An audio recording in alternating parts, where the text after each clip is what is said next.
तेरे चरणों में हम आए हैं, ये जीवन अपना लाए हैं। तेरे चरणों में हम आए हैं, ये जीवन अपना लाए हैं।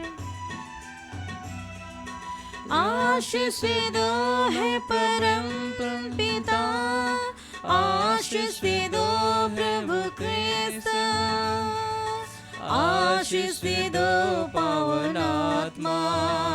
तेरे चरणों में हम आए हैं, ये जीवन अपना लाए हैं।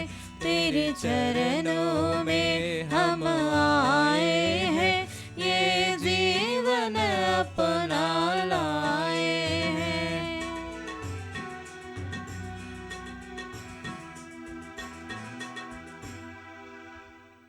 খ্রিস্ট যিশুতে আমার প্রিয়জনেরা, যীশু খ্রিস্টের আরাধ্য নামে আশীর্বাদ করি, প্রার্থনা করি। আমরা জানি যে পৃথিবীতে আমাদের পিতামাতারা কতই না আমাদের ভালোবাসে, কত শ্রদ্ধা যত্ন করে যেন আমাদের সব কিছু মঙ্গল হয়, ভবিষ্যৎ মঙ্গল হওয়ার জন্য প্রার্থনা করে, পরিশ্রম করে, ভালো স্কুলে পড়াতে পাঠায়, ভালো খাবার, যদিও পিতামাতারা না খেলেও ছেলে মেয়েদের ভালো খাবার খাইয়ে কত বড় মানুষ করতে অত স্নেহ আদর করে, দিন রাত বাচ্চাদের বিষয়ে চিন্তা করে। এমনি এই বাচ্চা যখন বড় হয় বাবা মা খুব আনন্দ পায়, ভালো মতো খাওয়া দাওয়া করে সুস্বাস্থ্যে মানুষ হলে খুবই আনন্দ। পৃথিবীর পিতামাতারা মাতৃত্ব পিতৃত্ব বাইবেল অনুসারে ঈশ্বর থেকে পায়। সকল পিতৃত্ব ঈশ্বর থেকে আসছে, এফেসীয় গ্রন্থে লেখা আছে। সকল পিতৃত্ব যখন ঈশ্বর থেকে আসছে, পৃথিবীর পিতামাতারাও ঈশ্বর থেকে আসছে। তারা ঈশ্বরের শুশ্রূষা কর্মে সহকর্মী হয়ে সন্তান সন্ততি জন্ম দিয়ে মানুষ করে। তাই সমস্ত পিতৃত্ব ঈশ্বর থেকে আসছে। এফেসীয় 3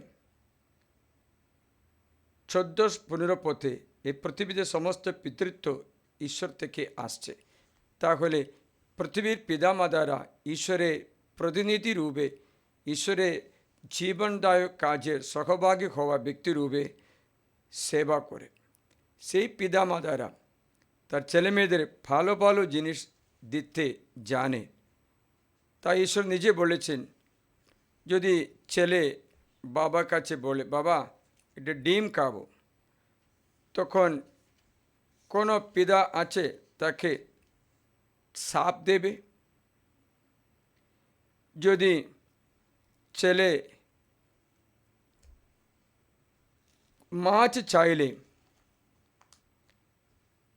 সাপ দেবে, বিছে দেবে? এরকম সে প্রশ্ন করছে। অতিরিক্ত মঙ্গল সমাচারে আমরা 7 অধ্যায়ে দেখতে পাই, 7 থেকে যাচনা করে তোমাদের দেওয়া হবে, খুঁজো খুঁজে পাবে, দরজায় খাওয়া দাও তোমাদের জন্য দরজাটি খুলে দেওয়া হবে। তারপর জিজ্ঞাসা করছে, তোমাদের মধ্যে এমন কেউ কি আছে যে নিজের ছেলে রুটি চাইলে তাকে পাত্র দেবে, কিংবা সে মাছ চাইলে তাকে সাপ দেবে, ডিম চাইলে বিছে দেবে? সুতরাং তোমরা মন্ত হইও, যখন তোমাদের ছেলেদের ভালো ভালো জিনিস দিতে জানো, তখন যারা এই তার কাছে যাচনা করে তোমাদের স্বর্গস্থ পিতা, মানে সমস্ত পিতা স্বর্গস্থ পিতা থেকে আসছে, যে তোমাদের ভালো ভালো জিনিস দেবেন, তা আরও কতই না সুনিশ্চিত, নিশ্চিত। তাই ঈশ্বর ঠিকই বলছেন, পৃথিবীর পিতামাতারা সব কিছু ভালো জিনিস দান করে। তারা তো দান করে পার্থিব জীবনের জন্য, কিন্তু সবার পিতা ঈশ্বর। বাইবেল বলছে, আমি তোমার পিতা, আমি তোমার পতি, আমি তোমার উদ্ধারকর্তা। সেই স্বর্গস্থ পিতা, স্বর্গনিবাসী পিতা ভালো জিনিস দেবে না? সত্যি ভালো জিনিস মাত্রই দেবেন। ভালো জিনিস দেওয়ার জন্যই ঈশ্বর আমাদের সৃষ্টি করেছে। ঈশ্বরের কোনো দরকার ছিল না আমাদের দ্বারা, ঈশ্বরের কোনো অভাব ছিল না যে আমাদের সৃষ্টি করে। ঈশ্বরের ভালোবাসার প্রমাণ করছে, ঈশ্বরের আনন্দে প্রমাণ করছে আমরা, ঈশ্বর খুশি হচ্ছে। তাই খুশি হওয়া ঈশ্বর আমাদের সব কিছু দানও করে। যেমন বলছে বাইবেলে, তার মতো শক্তিশালী করে দেয়। মনে রাখবেন, ঈশ্বরের মতো শক্তিশালী, ঈশ্বরের মতো প্রজ্ঞা সব কিছু দান করে। আমি তোমাদের শোনাচ্ছি, বেনসিরা গ্রন্থ 17 অধ্যায়ে প্রভু মানুষকে মাটি থেকে সৃষ্টি করলেন। তিনি মানুষকে কতগুলো দিন ও কাল না দিলেন, পৃথিবীর উপরে যা কিচ্ছু আছে, একটু শ্রদ্ধা করবেন, পৃথিবীর উপরে যা কিচ্ছু আছে তাদের উপর অধিকার তাকে দিলেন। মানে পৃথিবীর উপরে ঈশ্বরের অধিকার আছে, সেই অধিকার ঈশ্বর মানুষকে দিলেন, তাকে শক্তিমণ্ডিত করলেন। শক্তিশালী, ভীরু নয়, দুর্বল না, অভাবী না, শক্তিশালী, শক্তিমণ্ডিত করলেন। তিনি নিজেই যেমন শক্তিমণ্ডিত, ঈশ্বর যেমন শক্তিমণ্ডিত, সেই শক্তি মানুষকেই দিলেন। নিজে প্রতিমূর্তিতে তাকে গড়লেন। প্রত্যেকটি প্রাণীর মধ্যে তিনি মানুষের প্রতি ভয় সঞ্চার করলেন, যেন মানুষ পশু পাখিদের উপরে প্রভুত্ব করতে পারেন। তিনি বিচার বুদ্ধি, জিহ্বা, চোখ ও কান তাদের দিলেন। একটি হৃদয়ও তাদের দিলেন, যেন তারা চিন্তা করতে পারেন। তিনি সদ্জ্ঞান, সুবুদ্ধি দানে তাদের অন্তর পূর্ণ করলেন। তাই সব কিছু, বুদ্ধি, সদ্জ্ঞান, সুবুদ্ধি এবং চিন্তা করতে কৃপা, একটা হৃদয়, বিচার বুদ্ধি, জিহ্বা, চোখ, কান সব কিছু দান করে। তাহলে কেউ বলতে পারে ঈশ্বর আমাকে ভালোবাসছে না, ঈশ্বর আমার মঙ্গল চাই না।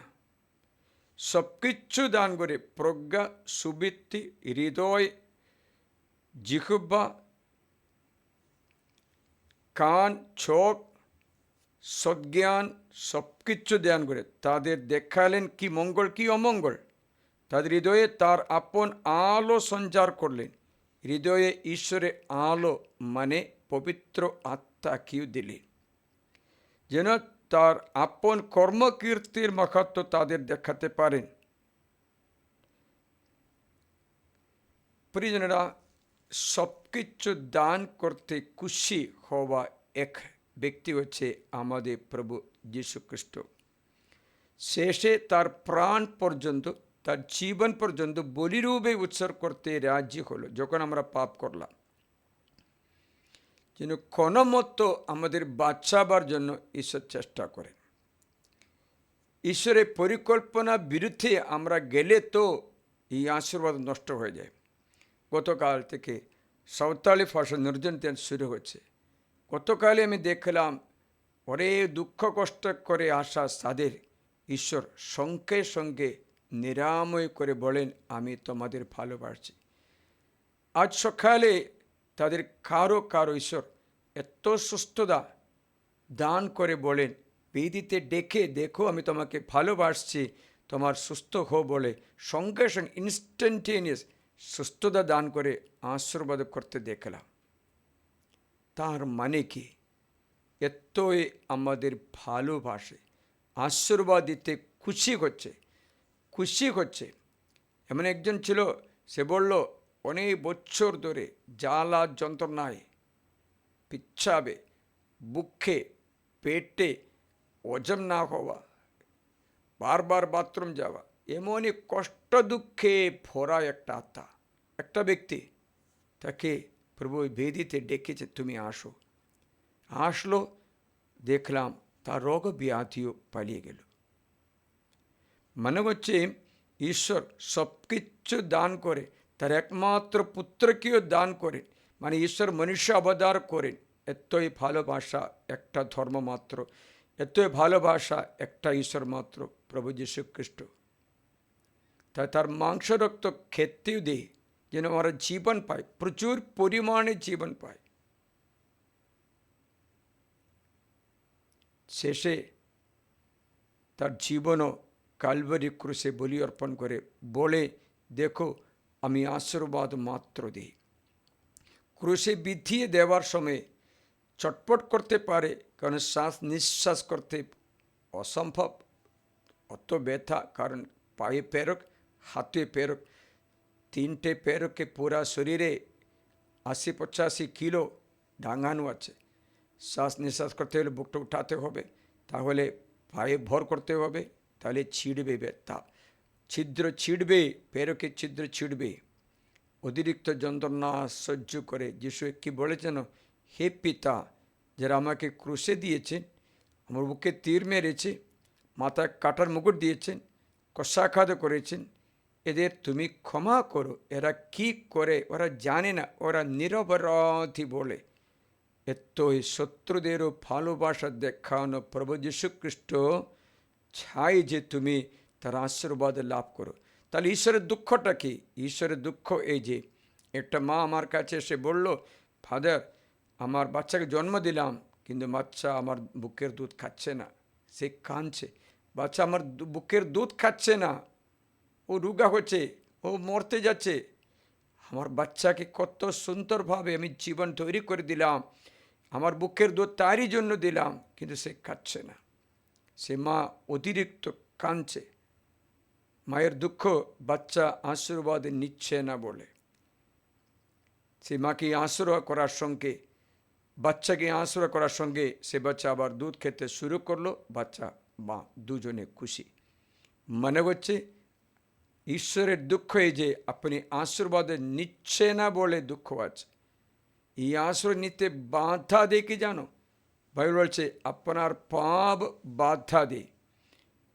ঈশ্বরের গ্রন্থে ঠিকই বলেছে, আপনার পাপ ঈশ্বরের আশীর্বাদ দিতে বাধা করে।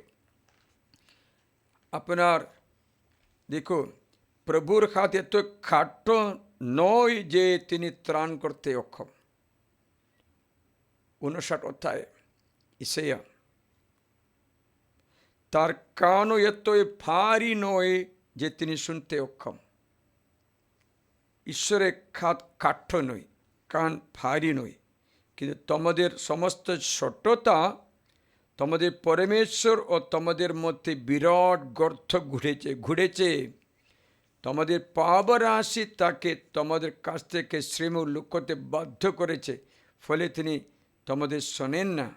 কারণ তোমাদের হাতের পাত্তা রক্তে তোমার আঙ্গুল ছোটদায় কলঙ্কিত, তোমাদের অষ্ট মিথ্যা বলে, তোমাদের জিহ্বা কুক্ষতা ওঠায়। কেউ ন্যায্যতা অনুসারে অভিযোগ আনে না, কেউ সত্য অনুসারে তর্কযুক্তিও করে না। সবাই অসারি ভরসা রাখে, মিথ্যাই বলে, ছোটতা গর্ভধারণ করে, অন্যায় প্রসব করে। মানে এই প্রভুর দুঃখ, মানে ওই আশীর্বাদের জন্য সৃষ্টি করেছে। প্রভুর সমস্ত আশীর্বাদ, যেমন পিতা মাতার আশীর্বাদ পুরা সন্তানদের দান করে, স্বর্গস্থ পিতাও তাই। কিন্তু আমরা কত আশীর্বাদ পেতে পারছে না। একজন ব্যক্তিরা আসে বলল, ফাদার, আমরা তো কেউ হতে পারিনি, অনেক পড়াশোনা করেছে, চাকরি নেই, এখনো পড়ছে, বিয়েও করিনি। তখন জিজ্ঞাসা করলাম, কেন? আমরা চাকরি পাওয়ার পর, ঘর বানানোর পর বিয়ে করব। তখন বয়সটা বেড়ে যাচ্ছে না? এখন তোমার 35, তাই কখন চাকরি পাবে?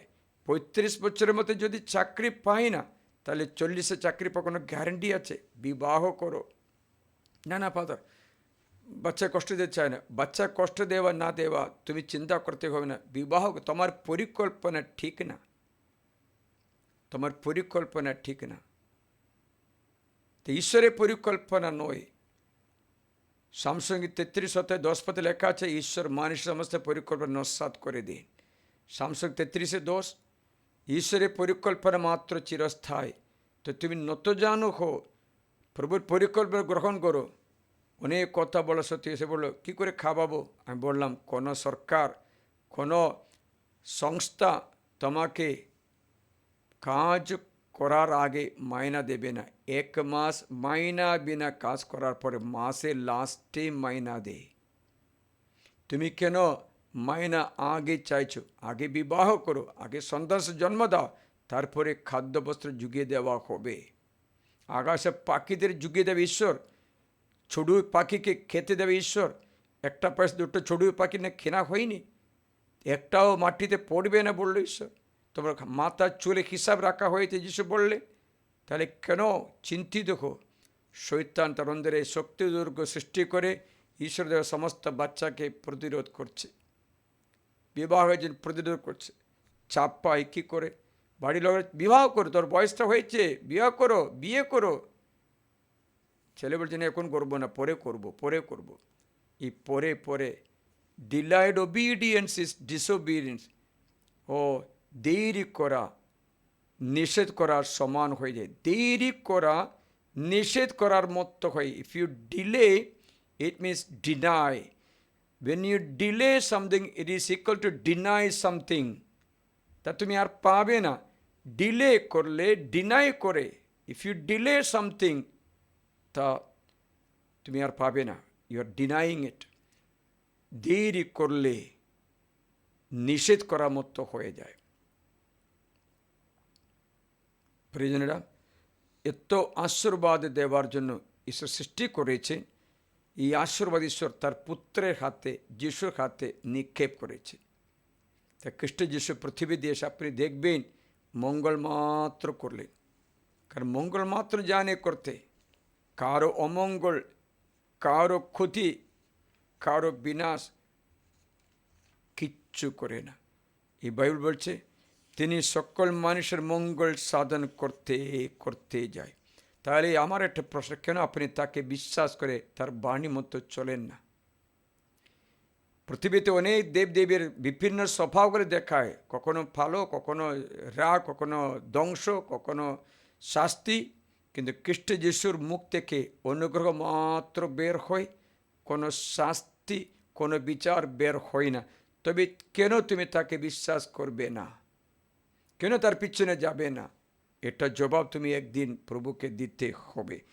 বাইবেল লেখা আছে প্রেরিত 10:38 অর্থাৎ কেমন করে ঈশ্বর নাজরেতের সেই যিশুকে পবিত্র আত্মায় ও পরাক্রমে তৈলাভিষিক্ত করেছিলেন। তিনি দেখো মানুষের মানুষের অনুগ্রহ সাধন করতে করতে ঘুরে বেড়াচ্ছিলেন। মানুষের মঙ্গল মাত্র সাধন করা ঈশ্বর, মানুষের পরিত্রাণের জন্য জীবন ত্যাগ করা ঈশ্বর। মারলেও ফেরত মারে না, ক্ষমা দেখান ঈশ্বর, ভালোবাসা দেখান ঈশ্বর। জুদাসকেও আমার বন্ধু বলে ডেকে আলিঙ্গন করে চুমন দেওয়া যিশু, তার পা ধুয়ে তাকে পুরোহিতত্ব দেওয়া যিশু। শত্রুকে শত্রু মনে করেন না। তাই বলছেন মঙ্গল সাধন করতে করতে ঘুরে বেড়াচ্ছেন এবং দিয়াবলের শক্তির অধীনে। এটা আজকে আমি বলতে চাই, অনেক ব্যক্তির, অনেক কোটি লোকেরা দিয়াবল অথবা শয়তানের অধীনে থাকে। তার জন্য মুখে খুশি নেই, পরিবারের সমস্যা, ফাইন্যান্সিয়াল প্রবলেম, আর্থিক সমস্যা, রোগব্যাধি, নিরাশা অথবা একাকিতা, ভাঙাচোরা পরিবার, দাম্পত্য অবিশ্বস্ততা, হৃদয়ের বোঝা, ব্রোকেন হার্ট। আজকে অনেক ব্যক্তিরা সত্যি কথা বললে শয়তানের অধীনে থাকে। শয়তানের অধীনে থাকার জন্য একদম সিম্পল, তুমি কার কথা শোনো তার দাস। ঈশ্বরের কথা শুনলেই ঈশ্বর তোমাকে আপন ছেলেমেয়ে বলে ডাকছে, দাস বলে ডাকে না বলেছিল। কিন্তু আর কারো কথা শুনে, ঈশ্বরের শত্রু কথা শুনে সে ব্যক্তি শয়তানের দাস হয়ে যায়। আজকে কোটি কোটি লোক, আপনার ছেলেও ভিডিও আপনি যখন শুনবে, আপনার স্বামীও অথবা স্ত্রীও আপনার ছেলেও মেয়েও, আপনার প্রতিবেশী পিতা ও মাতাও শয়তানের অধীনে থাকতে পারে। তাদের জীবন আচরণ দেখলে বোঝা যাবে শয়তানের অধীনে আছে কিনা।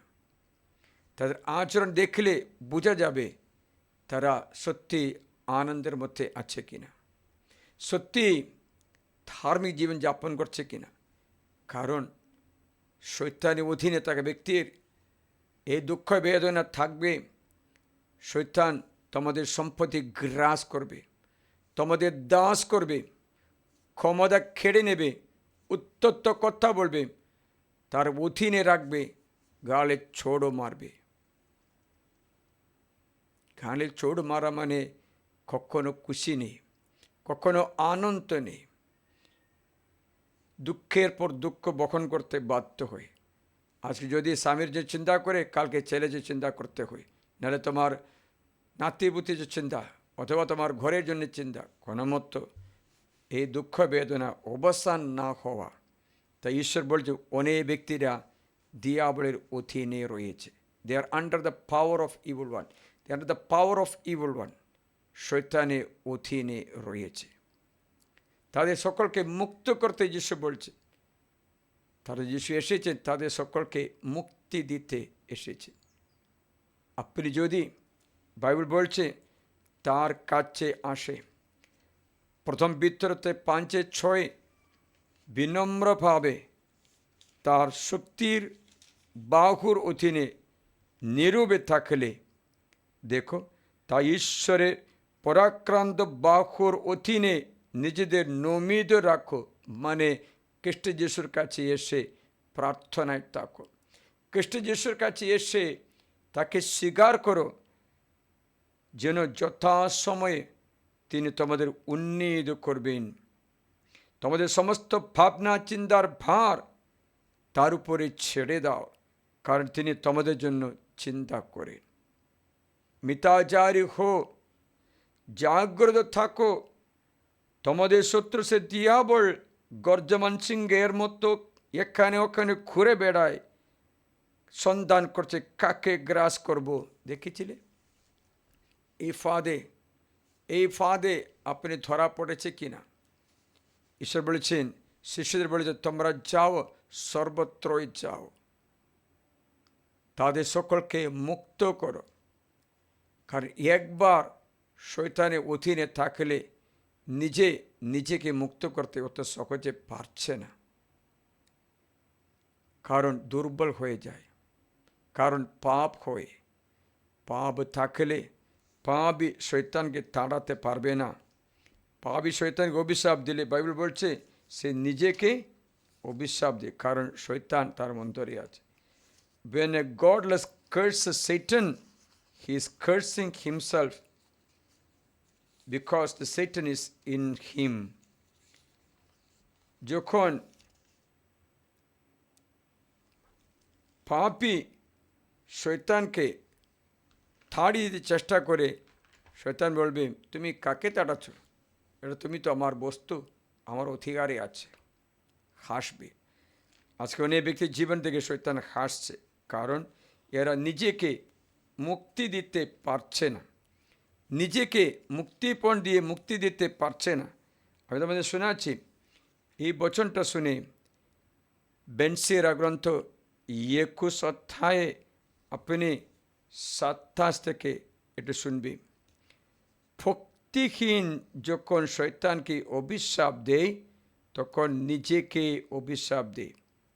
পরনিন্দুক নিজেরই ক্ষতি করে, সে হবে তার নিজের পরিবেশের ঘৃণার পাত্র। মানে ভক্তিহীন যখন শয়তানকে অভিশাপ দেয়, সে কী করে নিজেকে অভিশাপ দেয়, তাই একবার শয়তানের অধীনে থাকলে তুমি নিজে অত সহজে মুক্তি পেতে পারবে না। তার জন্য কী করতে হবে? আরেকজন আধ্যাত্মিক ব্যক্তির সাহায্য তোমার দরকার। তার জন্য যিশু যখন পাঠায়, দুজন করে পাঠায়, কারণ একজন পড়লে আরেকজন সাহায্য করবে। বাইবেল যে দুজন করে, একজন পড়লে আরেকজন সাহায্য করে। ত্রিগুণ সূত্র সহজে কাটে না। তেমনি এই জীবনে আপনি যদি শয়তানের অধীনে থেকে আশীর্বাদে হারিয়ে যায়, সঙ্গে সঙ্গে দৌড়বে প্রভুর কাছে গিয়ে তোমার অভিষিক্ত পুরোহিতের কাছে আশীর্বাদের যাচনা করে, অথবা ঈশ্বরের প্রার্থনা সেবা শুশ্রূষা করা, ঈশ্বরের লোকদের কাছ থেকে একটা মুক্তি দরকার। প্রিয়জনেরা, তাই আশীর্বাদের জন্য ঈশ্বর আমাদের সৃষ্টি করেছেন। আদি পুস্তকে 1:28 ঈশ্বর বলছেন আশীর্বাদ। ঈশ্বর তাদের আশীর্বাদ করলেন। কাকে? আদম হওয়াকে। শুরু হলো জীবন ঈশ্বরের আশীর্বাদে। ফলবান হো, বংশবৃদ্ধি করো, পৃথিবী ভরিয়ে ভরিয়ে তোলো, তা বশীভূত করো। আকাশে পাখিদের উপরে, ভূমি যত সরীসৃপের উপরে, সমুদ্রের মাছের উপরে কর্তৃত্ব করো, অধিকার। আব্রাহামকে বললেন তুমি নিজে আশীর্বাদ স্বরূপ। আশীর্বাদ স্বরূপ মানে হচ্ছে আমাদের সকলকে এই অনুগ্রহের জন্যই আশীর্বাদ দিতে খুশি হচ্ছে ঈশ্বর।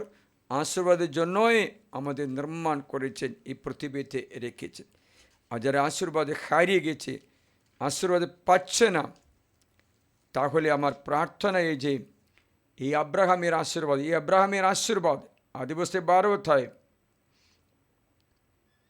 যারা তোমাকে আশীর্বাদ করি আমি তাদের আশীর্বাদ করব, যে তোমাকে অভিশাপ দেয় তাকে আমি অভিশাপ দেব। এই পৃথিবীর সকল গোত্র তোমাতে আশীষ প্রাপ্ত হবে। তুমি নিজেই আশীষ স্বরূপ।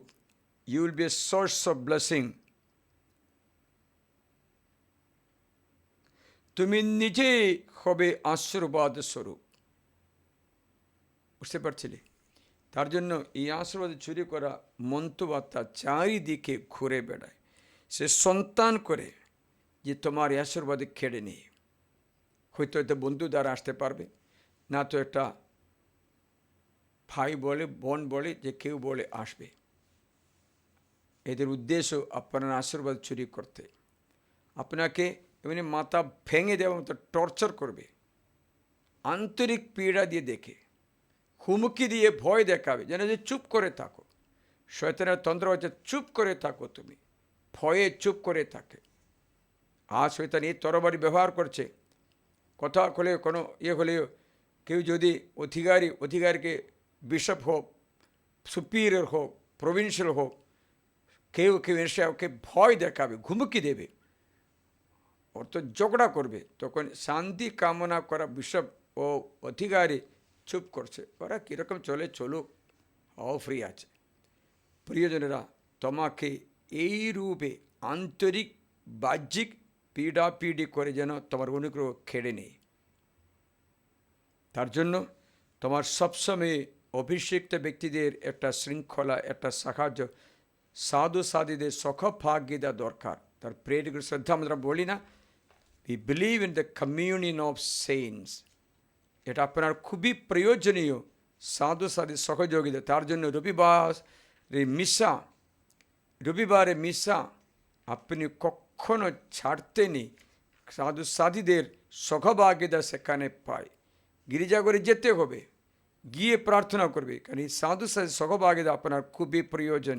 You need the communion of the saints. হিব্রুদের কাছে লিখিত পত্রে 4 লেখক বলে আমাদের কাছে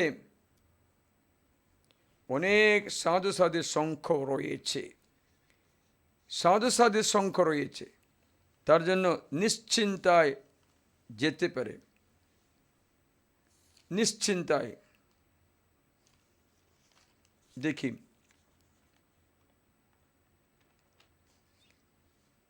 হিব্রুদের কাছে লিখিত পত্র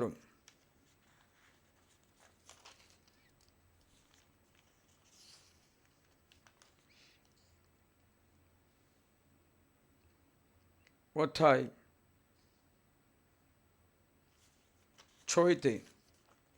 অসংখ্য সাধু সাধীর সংখ্য আমাদের আছে। We have lot of communion of the saints, communion of the saints।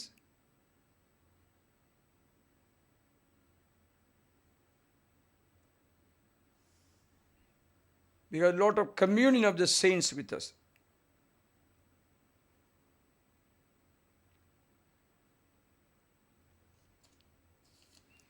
অসংখ্য সাধু সাধুরা আমাদের চারিপাশে আছে। এটা 12 অধ্যায় আছে, আমি তো 6 অধ্যায় খুঁজলাম, খুঁজে পাইনি। 12 অধ্যায় আছে, এক পথে শোনায়। তেমন বহু সংখ্যক সাক্ষীর বেষ্টনে পরিবেষ্টিত হয়ে এসো আমরা যা কিছু বোঝা হয়ে দাঁড়ায় সহজে বাধা সৃষ্টি করে সে পাপও নামিয়ে দিয়ে নিষ্ঠার সঙ্গে আমাদের জন্য নির্দিষ্ট সে দৌড়ই।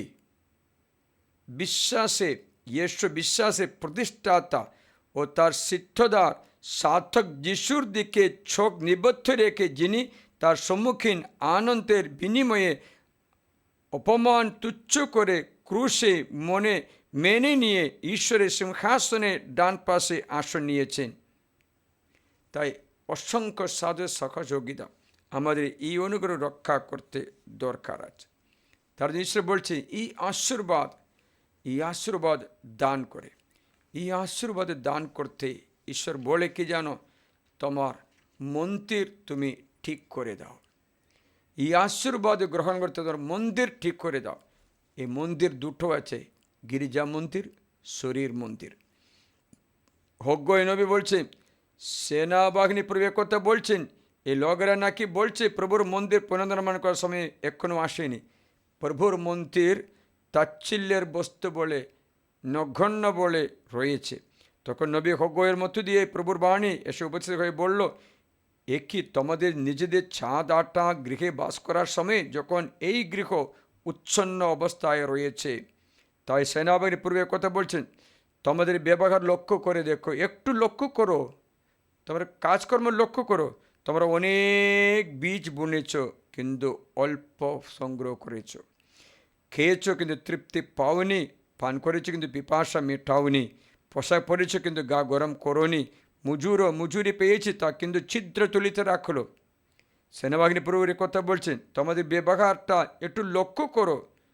তোমরা পর্বতে উঠে যাও, কাঠ আনো, গৃহটি নির্মাণ করো, তবে আমি এই গৃহের প্রতি প্রসন্ন হয়ে সেখানে আমার গৌরব প্রকাশ করব, একথা স্বয়ং প্রভু বলছেন।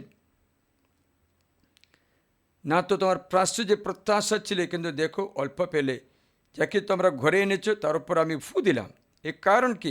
সেনা প্রভুক্তি কারণটা এই যে আমার গৃহ উচ্ছন্ন অবস্থায় রয়েছে, অথচ তোমরা প্রত্যেকে নিজ নিজ গৃহের জন্য খুবই ব্যস্ত। মানে হচ্ছে প্রভুর মন্দির, প্রভুর গির্জা, প্রভুর কাজ ছেড়ে দিয়েছে।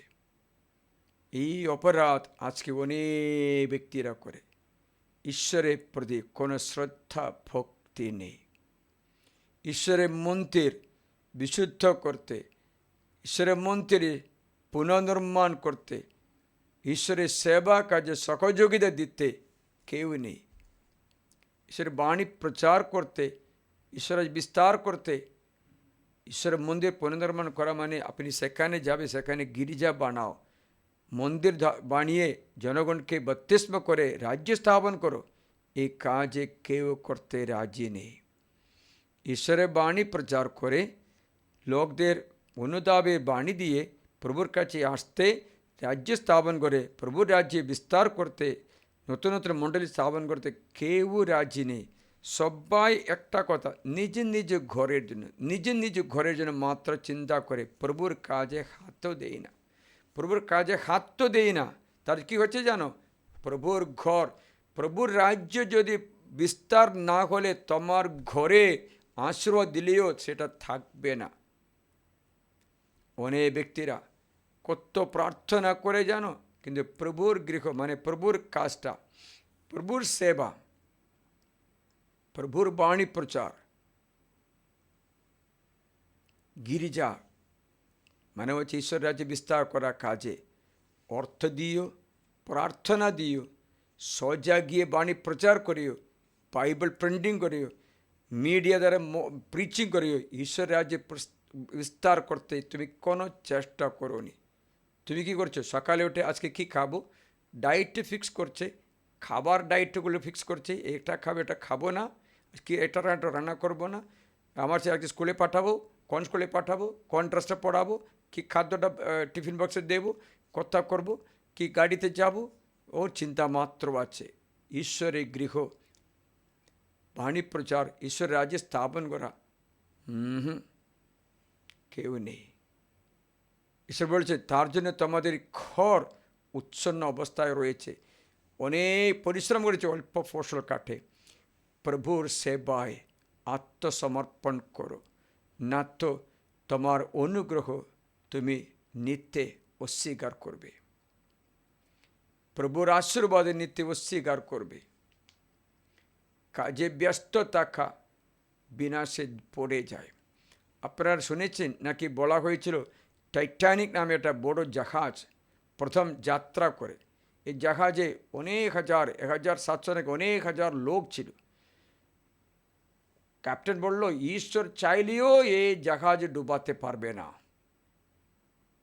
এত বড় স্টেডিয়াম আছে, বড় থিয়েটার আছে, কত তলা, অনেক তলা ঘর, বড় জাহাজ, সবাই আমোদ আনন্দ, প্রথম যাত্রা। তখন যেতে যেতে একটা ওয়ার্নিং মেসেজ আসলো, আইসবার্গ আসছে, বড় বড় বরফের পাহাড় আসছে, শিপটা সরাও। ও ক্যাপ্টেন শুনলো, ঠিক, ও না কিচ্ছু হবে না। বারবার মেসেজ আসলো কিচ্ছু হবে না, আমাদের জাহাজে কিচ্ছু হবে না। কিন্তু দেখলো এই জাহাজ এই আইসবার্গের মেরে ডুবে গেল, অনেক হাজার লোক মারা গেল। ঈশ্বর দেওয়া সতর্ক বাণী শ্রদ্ধা না করে খাওয়া দাওয়া, নাচানাচি, আমোদ প্রমোদ সব কিছু করে চলছিল, খুব আনন্দ, ভালোই আনন্দ করতে পারো, অনুমতি ও ঈশ্বরের পারমিশন পাওয়া সব আনন্দ আমরা ভোগ করতে পারি, পৃথিবীর জিনিস ব্যবহার করতে পারবে, কিন্তু আসক্তি নেই। ব্যবহার করতে বললো ঈশ্বর, তোমাদের দিচ্ছি, কিন্তু এরা ঈশ্বরের সতর্ক বাণী শ্রদ্ধা করে না। এটা আমি অনেকবার দেখলাম, আমি যখন সতর্ক বাণী বলে এরা তুচ্ছ করে, কারণ এরা বিনাশের দিকে চলছে, এরা জানে না পৌঁছবার জায়গায় বিনাশ আছে,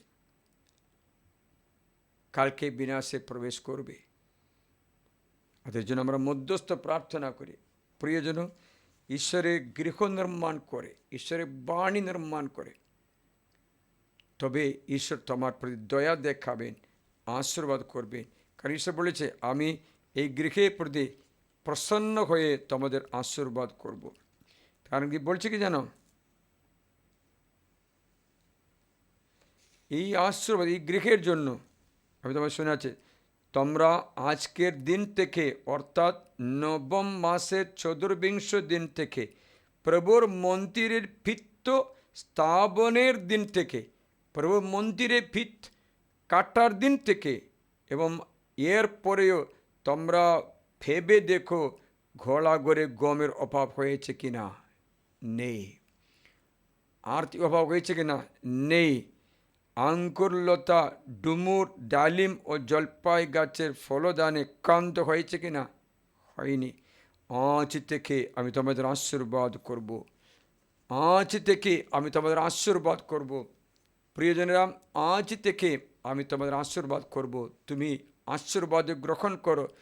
ঈশ্বর আশীর্বাদ দেয়, কিন্তু তোমার শরীর মন্দিরও, তোমার আধ্যাত্মিক জীবন একটু ঠিক করতে হয়। আসি প্রার্থনা করি, আরাধনা করে প্রভুর কাছে আমাদের শরীর মন্দির এই আশীর্বাদ আমরা গ্রহণ করতে জন্য পারি, তার জন্য হাট্টপাত করি।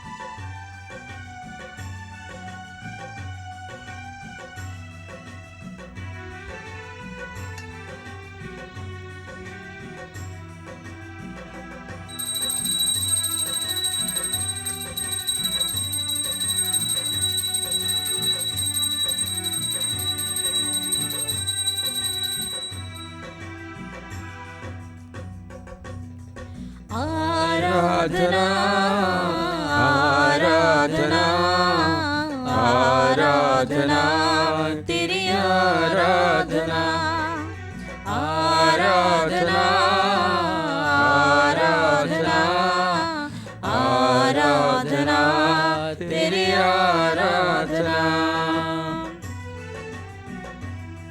ओ काब की तरह मैं ताहे जाऊंगा, तेरी महिमा कर कर के नया बल पाऊंगा। ओ काब की तरह बढ़ता है जाऊंगा, तेरी महिमा कर कर के नया बल पाऊंगा। आराधना आराधना आराधना तेरी आराधना आराधना आराधना आराधना तेरी आराधना।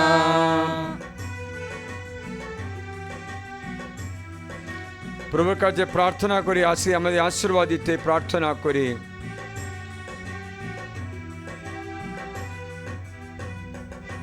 मैं हूँ तेरी रचना, तुझ में ही बसता हो, तेरी उंगली पकड़ करके तेरी संग चलता हूँ। मैं तेरी हूँ रचना, तुझ में ही बसता हूँ, तेरी उंगली पकड़ करके तेरी संग चलता हूँ। आराधना आराधना आराधना तेरी आराधना आराधना आराधना आराधना तेरी आराधना।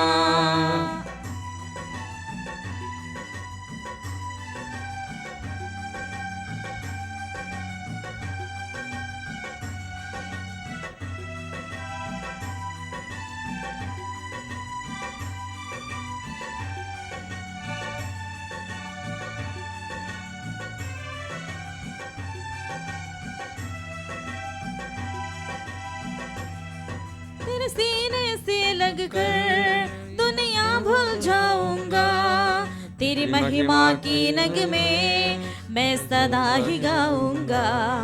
तेरे सीने से लगकर दुनिया भूल जाऊंगा, तेरी महिमा की नग में मैं सदा ही गाऊंगा।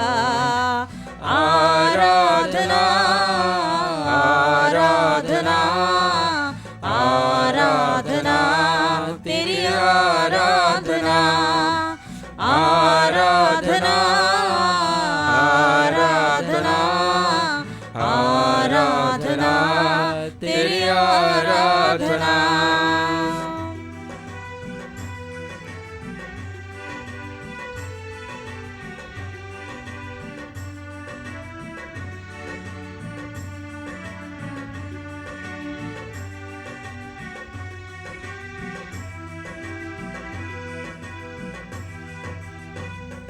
अपने चरणों में यीशु हमको दे दे तू पनाह, सारा जग करता सजदा दुख की तेरी जलाल। अपने चरणों में यीशु हमको दे दे तू पनाह, सारा जग करता सजदा दुख की तेरी जलाल। आराधना आराधना आराधना तेरी आराधना आराधना आराधना आराधना तेरी आराधना।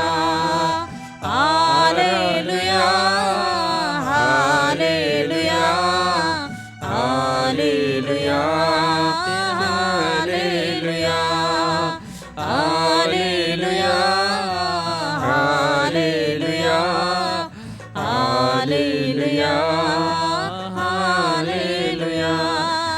होशाना होशाना होशाना होशाना होशाना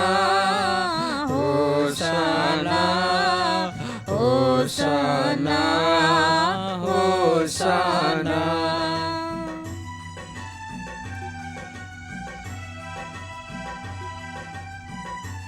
অন্তর থেকে আরাধনা করি, প্রভুর অনুগ্রহ যাচনা করি, প্রভুর কৃপা যাচনা করি। তোমার নিবেদনগুলো প্রচারণের সমর্পণ করে প্রভুকে ডাকো, আশীর্বাদ পাবে। আশীর্বাদ দেওয়ার জন্য তো প্রভু এসেছেন, তাই প্রার্থনা করি আসলে আমার ঘরে তার পরিবার ঈশ্বর আশীর্বাদ দান করে। From today onwards I want to bless you. আজ থেকে আমি তোমাকে আশীর্বাদ করো, আজকে দিন থেকে আজ তোমার আশীর্বাদ দিন হোক। যারা তোমার চরণে আসে তাদের কখনো প্রত্যাখ্যান করবে না। এই যিশু প্রার্থনা করি তোমার করুণা, তোমার কৃপা বর্ষণ করো, তোমার অনুগ্রহ বর্ষণ করো। আমরা তো তোমার কৃপা লাভ করতে পারি, তোমার শান্তি, তোমার অনুগ্রহ লাভ করার জন্য এদের দুঃখ বেদনা, এদের পারিবারিক এই দুঃখ বেদনা দূর করে দাও প্রভু। আশীর্বাদ করি, আরাধনা করি, স্তুতি প্রশংসা করি, ধন্যবাদ জানাই, সব সমর্পণ করি। আমরা প্রভুর রাজ্য বিস্তার করি, প্রভুর রাজ্যের সেবা করি, যিশুখ্রিস্টের রাজ্য স্থাপন করে মানুষের মধ্য দিয়ে, তবে অন্ধকার রাজ্য দূর হয়ে যায়, শয়তান পালিয়ে যায়। তার জন্য প্রার্থনা করি আমরা সবাই মিলে যিশুর রাজ্য স্থাপন করি, আমরা যিশুর সেবা শুশ্রূষা করি, আমাদের পরিবারকে যিশুর পরিবার করে তুলি, আমাদের ছেলে মেয়েকে যিশুর শিক্ষায় মানুষ করি। সবসময় ও পিতার মতো যত্ন করে যিশুকে আমাদের আশীর্বাদ করে। পিতা ও পুত্র পবিত্র আত্মার নামে আমিন। এখন ঘাট্যবাদ করে পবিত্র সাক্রামেন্ট আশীর্বাদ গ্রহণ করো।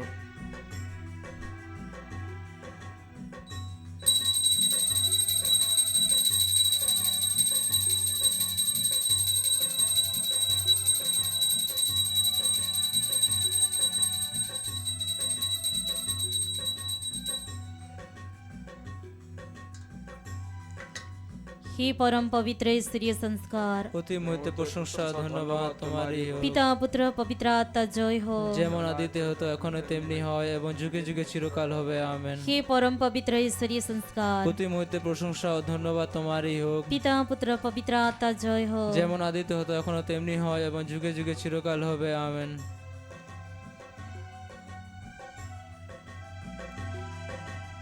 आशीष चाहता हो प्रभु तुझसे, मेरे जिंदगी के सफर में